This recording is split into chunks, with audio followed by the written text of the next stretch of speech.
안녕하세요. 고은 변호사들의 정욱 변호사입니다. 이번 시간에는 입증 방법부터 마지막 기재사항을 쓰는 법에 대해서 알아보도록 하겠습니다.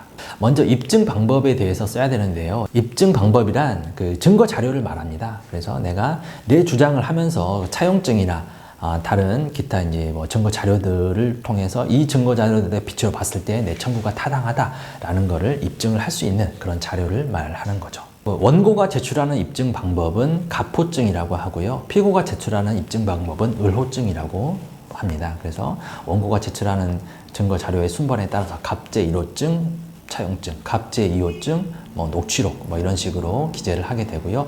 만약에 피고가 이제 답변서를 제출을 할 때는 피고는 을제 1호증, 을제 2호증 이런 식으로 각각의 증거마다 그 순번을 붙여가지고 제출을 하게 됩니다.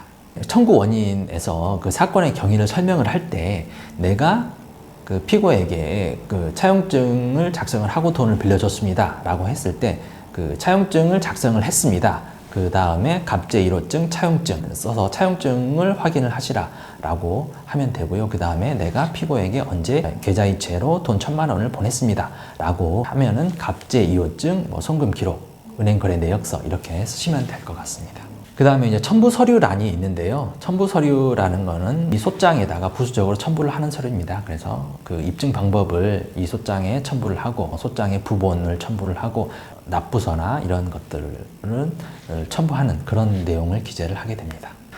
그 다음에 마지막으로 날짜, 내가 이 소장을 제출하는 그 날짜를 쓰고 그 소장을 제출하는 원고 누구라고 하신 다음에 도장을 찍으시면 됩니다. 그리고 가장 마지막으로 이 소장을 누구에게 제출하는지, 어떤 법원에 제출하는지, 수원지방법원, 귀중, 서울중앙지방법원, 귀중 이런 식으로 쓰게 됩니다. 여기에 쓰는 법원은 이 사건을 관할하는 그 법원을 써야 되는데요.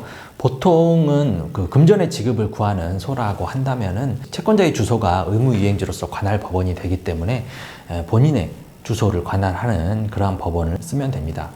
네, 그런데 3,000만 원 이하의 금전을 구하는 소는 소액사건으로 분류가 되는데요. 소액사건의 경우에는 1차 관할이 지방법원이지만 시군법원이 설치되어 있는 곳이면은 시군법원이 1차 관할이 됩니다. 수원지방법원 관할에는 그 용인시법원과 오산시법원이 설치되어 있는데요. 용인시 거주하시는 분이나 오산시에 거주하시는 분의 경우에는 용인시법원이나 오산시법원에다가 제출을 해야 됩니다. 만약에 거기다 제출을 하지 않고 그 소액사건임에도 불구하고 수원지방법원에 소장을 제출을 하게 되면은 그쪽으로 이송을 하게 됩니다. 그리고 이제 추가적으로 전자소송에 대해서 이제 말씀을 드리면은 요새는 형사사건 외에는 모두 전자소송으로 진행이 가능합니다. 그래서 서류 제출이나 송달을 받는 것도 인터넷을 통해서 손쉽게 이루어지게 됩니다. 전자소송 사이트에 들어가시게 되면은 방금 말씀드린 소장 작성 방법이나 이런 것들이 서식에 맞게 잘 안내되어 있습니다. 그리고 당사자란도 기재를 하라라는 부분이 다 정해져 있기 때문에 지시에 따라서 맞춰서 기재를 하시면 손쉽게 소장을 작성을 할 수가 있게 됩니다. 전자소송을 통해서 소송을 진행을 하시게 되면은 굳이 법원에 가서 서류를 제출하고 또 상대방이 제출하는 서류를 등기로 이렇게 받는, 집에서 받아야 되는 그런 불편함을 해소할 수가 있으니까요. 적극적으로 이용하시기를 권장드립니다. 네, 지금까지 소장 쓰는 법에 대해서 알아봤는데요. 나홀로 소송을 진행을 하실 때 이와 같은 점 참고하셔가지고 도움이 되셨으면 좋겠습니다. 네, 감사합니다.